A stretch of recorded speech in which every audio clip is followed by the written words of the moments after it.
People make a lot of typos, whether it's in an email sent off to a colleague or maybe it's a text message to your significant others.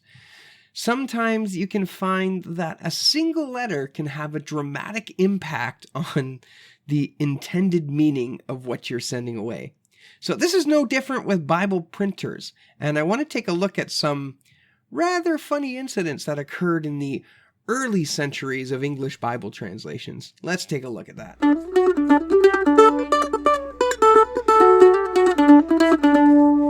Hey YouTube, it's Dwayne here.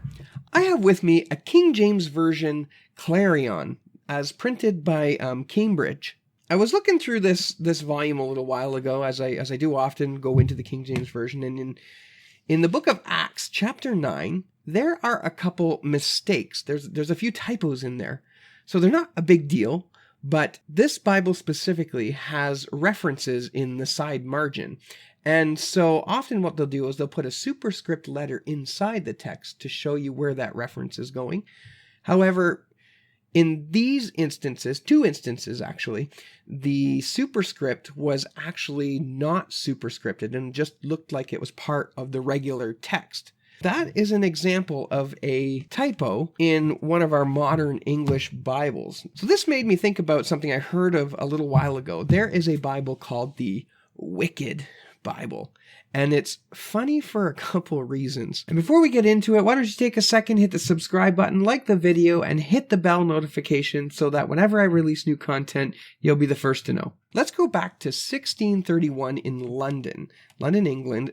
There was a partnership between Robert Barker and Martin Lucas, who were considered to be the royal printers of London. And so they had taken it as part of a business opportunity to run through their presses copies of the King James Version. So this would have been the second revision to come out in 1631. They had made a couple mistakes that were so bad that King Charles I thought it was expedient to fine them £300 for scale. That amounts to about $89,000 in today's Canadian money. For you American people, I'll put a value right here. And not only was he fined an incredible amount of money, Robert Barker ended up losing his printing license and was not able to print anymore. So what mistake did he make to incur this kind of punishment? Well, let's take a look at that. We have the first one, which, if you take a look at the book of Exodus chapter 20, this lists off the 10 commandments. Mistake number 1 is if you take a look at these 10 commandments, the commandment concerning adultery, which we all know as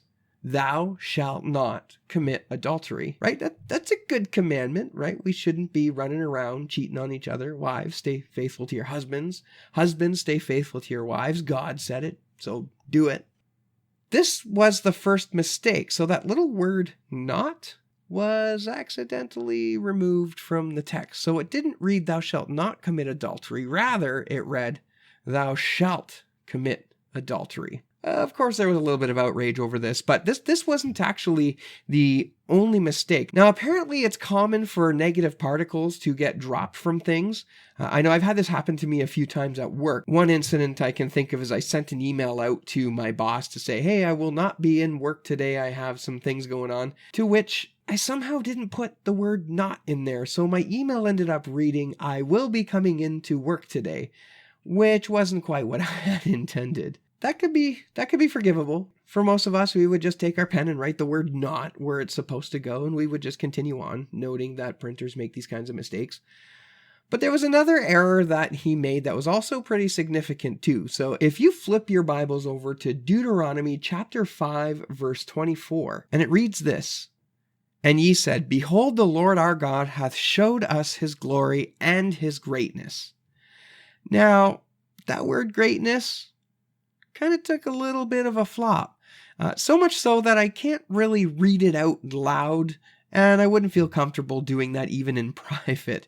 So I will read the verse out, and I will just remain silent during that phase, and I will put the word here so you can see the kind of mistake that was done. As read in the Wicked Bible, and ye said, behold, the Lord our God hath showed us his glory and his... Yeah. career-ending mistake, I think. Now, in all fairness, we're calling these mistakes. There's a number of people that believe these errors are actually deliberate, and some say that it could have potentially been from a competitor who was trying to make him look bad to be able to steal his business. Either way, the results of this were not good for Mr. Barker. And like I suggested earlier, he was fined a significant amount of money and he lost his printing license.